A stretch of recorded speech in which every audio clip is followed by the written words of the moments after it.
Hello everyone, I am Dr. Amrita Kotkar, your English expert. Hope you are staying at home and doing well. In our last session, we have seen the communication process and principles of effective communication. So now it is appropriate to study the different types of communication.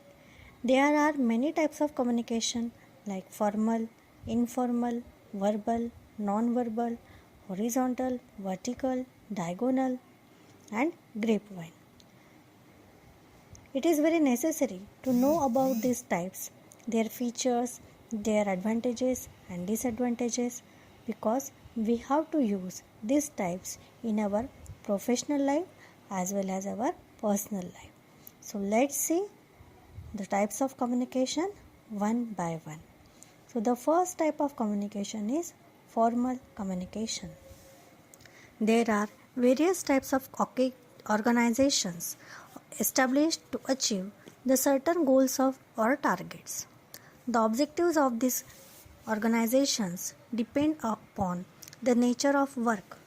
Persons working in such organizations follow the rules and norms to communicate with each other through written or oral forms. This type of communication is called formal communication. The communication in which certain norms, rules, and regulations are followed is known as formal communication. Formal communication may follow any direction, vertical, horizontal, and diagonal. It is always well planned. In formal communication, the sender and the receiver follow certain rules and regulations. The speaker has to take care of the choice of words and body language. It is restricted to certain limit of time. Hence, it is time bound. In formal communication, conversation cannot exceed beyond a stipulated time. Use of slang, jargon, and colloquial is not expected. Thus, formal communication is time bound, topic bound, and language bound.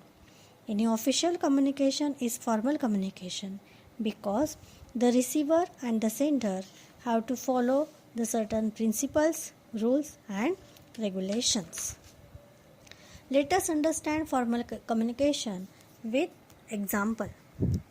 A managing director of a famous company presiding over the meeting of the branch manager expects discussion on the topic such as sales of the company.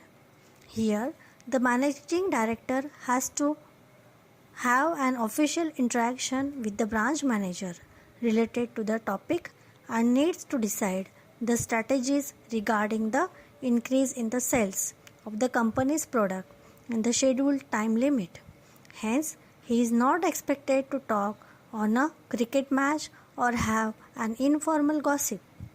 In the example mentioned, the conversation or discussion between the sender, that is managing director, and the receiver, branch manager, is strictly formal because it is focused and has certain objectives.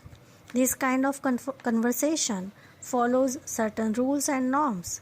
In this type of communication, information follows the channel of a formal relationship between the authority and levels of responsibility in the organization structure.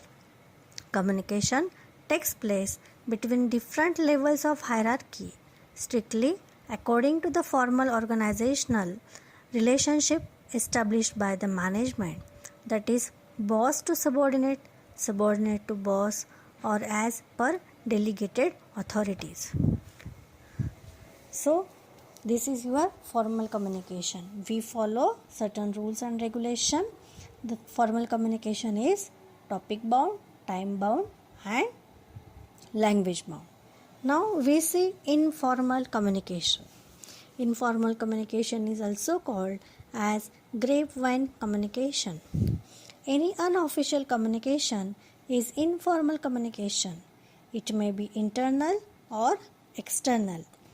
In its application for the organization, informal discussions, general comments that pass from one person to another are examples of informal communication.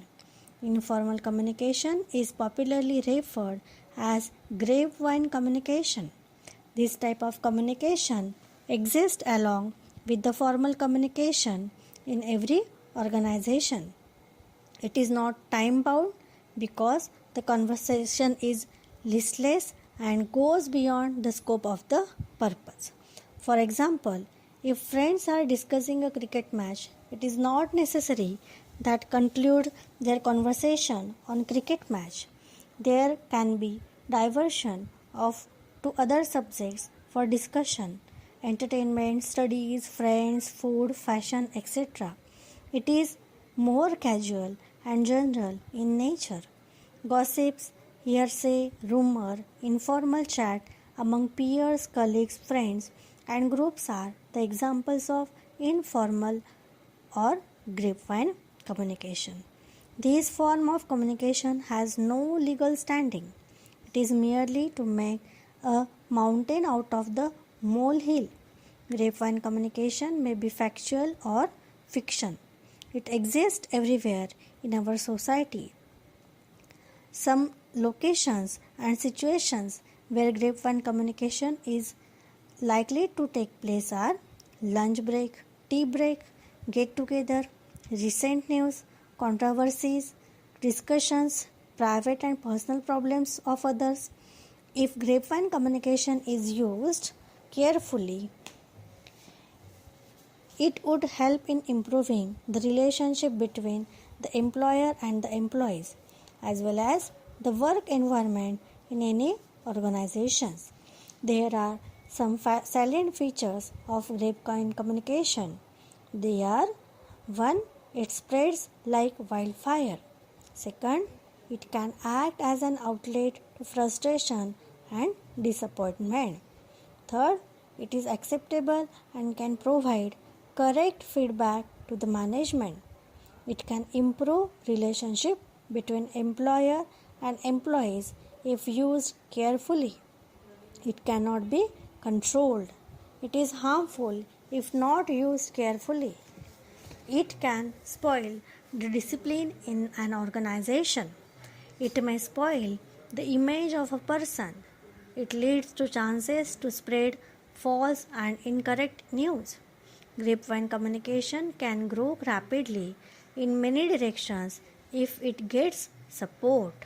So here in this lecture we have seen the difference between formal and informal communication.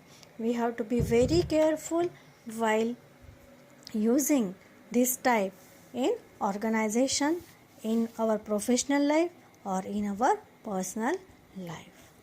Thank you. Happy learning.